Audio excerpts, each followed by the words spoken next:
Inquilab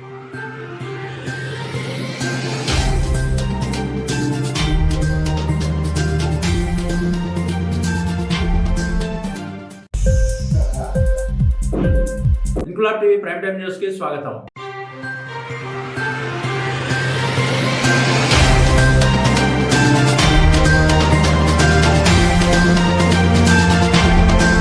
rabi season ప్రారంభమై 4 రోజులు గడుస్తున్న రైతు బంధు నిధులు విడుదల చేయకపోవడంతో అన్నదాతలు ఆశగా ఎదురు చూస్తున్నారని, వెంటనే రైతు బంధు నిధులు విడుదల చేయాలని సిపిఎం పార్టీ జిల్లా కార్యదర్శి మిల్కూరి వాసుదేవరెడ్డి డిమాండ్ చేశారు. శుక్రవారం పార్టీ జమ్మికుంట జోన్ కమిటీ సమావేశం కామ్రేడ్ కొప్పుల శంకర్ అధ్యక్షతన స్థానిక పార్టీ కార్యాలయం నిర్వహించిన సమావేశంలో వాసుదేవరెడ్డి మాట్లాడుతూ ప్రజలు ఎదుర్కొంటున్న స్థానిక సమస్యలపై నిత్యం పార్టీ కార్యకర్తలు శ్రేణులు ఉద్యమించాలని పిలుపునిచ్చారు. రానున్న పార్లమెంట్ ఎన్నికల్లో బీజేపీ అభ్యర్థులను ఓడించాలని సిపిఎం పార్టీ ప్రజలకు విజ్ఞప్తి చేస్తుందన్నారు. కార్యక్రమంలో సిపిఎం పార్టీ జోన్ కార్యదర్శి శీలం అశోక్, సభ్యులు పాషీర సంపత్రావు, చెల్పూరి రాములు, దండిగారి సతీష్లు పాల్గొన్నారు.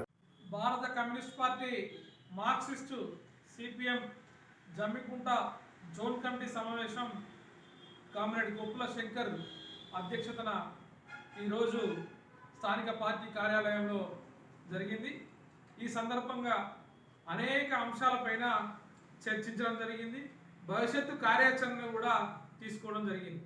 ముఖ్యంగా ఈ ప్రాంతంలో నెలకొన్నటువంటి స్థానిక సమస్యలపైన కేంద్రీకరించి పనిచేయాలని చెప్పేసి నిర్ణయం తీసుకోవడం జరిగింది. అట్లాగే రైతు బంధు నిధులు విడుదలగాక రైతాంగం ఆశగా ఎదురు చూస్తున్నారు. ఒకవైపు పెట్టుబడుల సందర్భం, యాసంగి సీజన్ ప్రారంభమైతే రైతు ఎంతో ఆవేదనతో కూడుకున్నటువంటి పెట్టుబడి సాయం కోసం ఎదురు చూస్తున్నటువంటి సందర్భంలో ఈ ప్రభుత్వం వెంటనే రైతు బంధు నిధులు విడుదల చేయాలని చెప్పేసి సిపిఎం పార్టీగా డిమాండ్ చేస్తూ ఉన్నాం. అంతేకాకుండా ఈ మధ్యకాలంలో సదరన్ సర్టిఫికెట్ల కోసం మీ సేవా సెంటర్లో స్లాట్ బుకింగ్ల కోసం వెళ్తే ఈ ప్రజల నుంచి వెళ్ళి, ముఖ్యంగా పేద బడుగు బలైన వర్గాల నుంచి వెళ్ళి ఎక్కువ డబ్బులు దండుకుంటున్నటువంటి పరిస్థితి మీ సేవా కేంద్రాల్లో కనిపిస్తూ ఉంది. మీ సేవా కేంద్రాల పైన పర్యవేక్షణ చేయాల్సినటువంటి అవసరం ఎంతైనా ఉంది. ఇప్పటికైనా రెవెన్యూ వ్యవస్థ ఈ సెంటర్ల పైన ఉక్కుపాదం మోపాలని చెప్పేసి సందర్భంగా మేము డిమాండ్ చేస్తూ ఉన్నాం. అంతేకాదు ఇలా అవసరం లేకుండా మార్పులు చేర్పుల పేరుతోని ఇలా ఎక్కడికైనా మీ సేవా సెంటర్లో క్యూ లైన్లు కట్టుకున్నటువంటి పరిస్థితి ఉన్నది. నిర్ణయించిన ధర కంటే ముప్పడిగా వసూలు చేస్తున్నటువంటి పరిస్థితి ఉన్నది. కాబట్టి దీన్ని నిలువరించాలంటే రెవెన్యూ శాఖ అప్రమత్తం కావాల్సినటువంటి అవసరం అని చెప్పేసి ఈ సందర్భంగా తెలియజేస్తున్నాం. అంతేకాదు ఇలా స్థానిక సమస్యలకు సంబంధించింది ఇలా ప్రజాపాలన కొనసాగుతున్నది. ప్రజాపాలనలో ప్రజల నుంచి దరఖాస్తులు, సమస్యలు ఇవన్నీ కూడా అధికారుల దృష్టికి తీసుకుపోవాల్సినటువంటి జమ్మికుంట మున్సిపాలిటీ కౌన్సిలర్లు అందరూ కూడా హైదరాబాద్లో రిసార్ట్లలో ఉన్నటువంటి పరిస్థితి ఉన్నది. అవిశ్వాసాలకు లేదా బేరసారాలకు ఇలా మొత్తం కూడా వారం రోజుల నుంచి వెళ్ళి వార్డులో ప్రజలకు అందుబాటులో లేకుండా కేవలం వాళ్ళు అక్కడ ఉన్నటువంటి పరిస్థితి ఎందుకు వచ్చింది? ఇలా అవిశ్వాసాన్ని ఇలా ఎందుకు ప్రకటించడం లేదు? అవిశ్వాసం పెట్టకుంటే మరి ఇప్పటికైనా ప్రజాపాలన సజావుగా జరిగే విధంగా ఇలా జిల్లా కలెక్టర్ గారు ప్రత్యేక చొరవ చూపాలని చెప్పేసి ఈ సందర్భంగా మేము కోరుతున్నాం. వాస్తవానికి ఇలా ప్రజల కోసం ప్రజలు ఎన్నుకున్నటువంటి కౌన్సిలర్లు అంతా కూడా రిసార్ట్లలో ఉండడం ఏమిటి? ఇలా ప్రజలు ఇబ్బందులు పడుతున్నారు. మరి ఆ ఇబ్బందులు ఎవరు తీర్చాలని చెప్పేసి ఈ సందర్భంగా ప్రశ్నిస్తున్నాం. ఇలా ఎన్నో ఆశలతోని, ఎన్నో ఆకాంక్షలతోని వీళ్ళు ఎన్నుకుంటే ఇలా వీళ్ళు ఈ క్యాంపు రాజకీయాలకు తెరదీయడం మంచిది కాదు. ఇది భవిష్యత్తులో కూడా చాలా మంచి పరిణామం కాదు.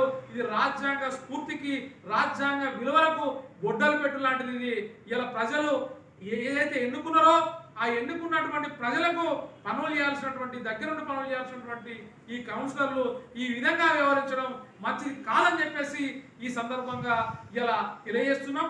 అంతేకాదు ఈ సమస్యను, ఈ క్యాంపు రాజకీయాలకు తెరదించే విధానం కూడా పాలక వర్గం కృషి చేయాలి. అంతేకాదు అధికార యంత్రాంగం కూడా కృషి చేయాలి. మంత్రులు కూడా స్పందించాలి. మంత్రులు జోక్యం చేసుకోవాలి. జిల్లా మంత్రులు దీనికి ఒక శాశ్వతమైనటువంటి పరిష్కారం చూపాలని చెప్పేసి ఈ సందర్భంగా తెలియజేస్తున్నాం. అంతేకాదు ఇలా జమ్మికుంట చుట్టుపక్కల ఉన్నటువంటి గ్రామాల్లో ఉన్నటువంటి సమస్యలను పరిష్కారం చేయాలి. ఇలా ప్రజాపాలనలో ఇచ్చినటువంటి దరఖాస్తులన్నీ కూడా ఆన్లైన్ డాటా ఎంట్రీ చేసి వెంటనే వీళ్ళందరికీ కూడా ఈ అభయస్థం పేరుతో ఏదైతే 6 గ్యారంటీలు ఇచ్చారో వాళ్ళు ఒక 2 గ్యారెంటీలు అమలు చేస్తామని చెప్తున్నారు. కానీ ఆర్థికంగా భారం పడని, ఏమాత్రం భారం పడనియేమో 2 చేశారు, మిగతా వాటికేమో మరి అతిగతి లేకుండా పోయింది. మేమేం తొందరపడడం లేదు, నిజాయితీగానే చెప్తున్నాం. మేము 6 నెలల్లో అవకాశం తీసుకోండి, కానీ ఏదైనా ఇచ్చినటువంటి హామీలన్నీ కూడా అమలు చేయాలని చెప్పేసి కూడా ఈ సందర్భంగా ఈ రాష్ట్ర ప్రభుత్వాన్ని విజ్ఞప్తి చేస్తున్నాం, డిమాండ్ చేస్తున్నాం. ఇంక్లాబ్ టీవీ వీడియోలు మీకు నచ్చినట్లయితే లైక్ చేయండి, షేర్ చేయండి, కమెంట్ చేయడం మర్చిపోకండి. సబ్స్క్రైబ్ చేయని వాళ్ళు వెంటనే సబ్స్క్రైబ్ చేసుకోండి. మా వీడియోలు మీరు వెంటనే చూడాలనుకుంటే కింద ఉన్న గంట సింబల్ని గట్టిగా కొట్టండి.